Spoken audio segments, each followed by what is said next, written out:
guys, welcome to my channel. Di video kali ini, aku mau ajak kalian untuk bahas satu masalah yang dampaknya itu bisa kita rasakan setiap hari. Masalah yang udah jadi concern bukan cuma di negara kita aja, tapi seluruh dunia sedang berupaya mencari solusi untuk menangani hal ini. Yang semakin kesini, semakin merusak lingkungan dan kesehatan kita. 3 besar kota terpolusi di dunia. Kualitas udara menunjukkan tidak sehat. Kabut polusi kian gas. Kualitas udara di Jakarta kembali berada di kondisi sangat buruk. Penggunaan kendaraan yang membludak yang menghasilkan emisi gas buang.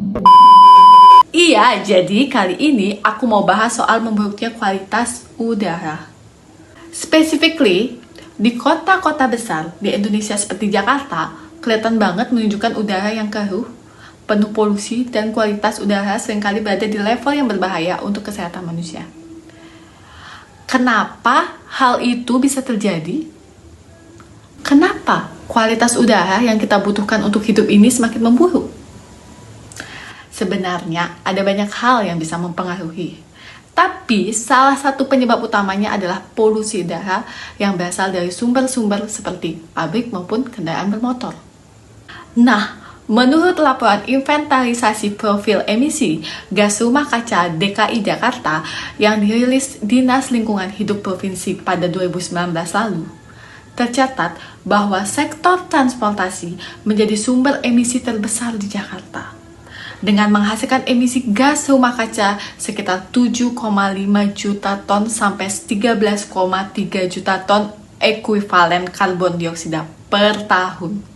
Tapi, untuk skala global, angka ini masih berada di bawah negara-negara besar seperti Tiongkok dan Amerika.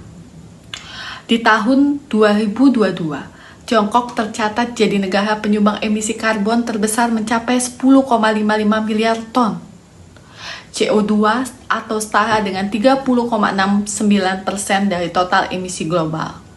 Menurut data International Energy Agency tahun 2022, emisi karbon dioksida dari pembakaran energi dan aktivitas industri global mencapai 36,8 gigaton.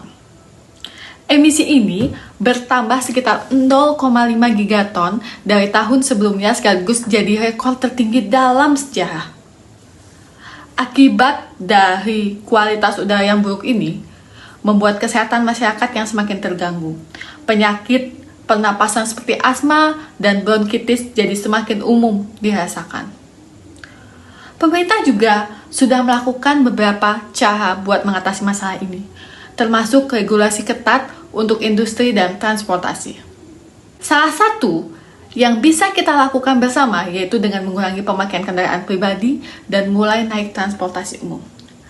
Atau bisa menggunakan sumber-sumber energi yang terbarukan seperti tenaga surya dan angin, dan mendukung reboisasi untuk mengembalikan hutan yang hilang. Dan saat ini, dunia sedang berupaya untuk bisa mencapai nol emisi karbon pada tahun 2050. Nol emisi karbon ini adalah kondisi saat semua gas rumah kaca yang bersumber dari aktivitas manusia dihilangkan dengan menyerapkan kembali sampai mencapai level yang seimbang. Dengan penyerapan emisi karbon sepenuhnya dilakukan melalui ekosistem bumi seperti hutan dan laut. Upaya ini bertujuan supaya tidak ada emisi yang menguap ke atmosfer dan menjadi gas rumah kaca yang bisa memicu efek pemanasan global.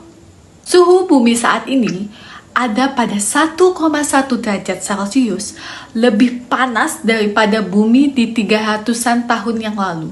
So, negara-negara dunia sepakat untuk membatasi emisi karbon hanya sampai 45% di tahun 2030 dan mencapai nol emisi karbon di tahun 2050.